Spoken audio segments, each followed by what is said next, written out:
Hier volg hierdie week se afkondigings. Ons algemene vroue geleentheid vind plaas op Woensdag 21 Mei by die Kompleks Campus om 9:30. Ons hoop om elke vrou daar te sien.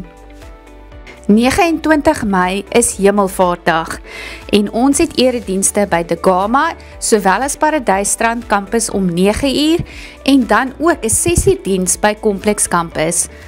Ons sien uit om hierdie spesiale dag saam met elkeen te vier. Ons seefees is om die draai en ons sien baie uit na ons jaarlikse bazaar wat gaan plaasvind op 21 Junie hier by die Kompleks Campus. Natuurlik het ons al die hulp nodig wat ons kan kry vir voorbereiding en ook verkope op die dag. Ons vra veral vir mense wat kan bak. So as jy 'n bakster is, kontak ons vir meer besonderhede. Daarmee saam het ons skenkings nodig.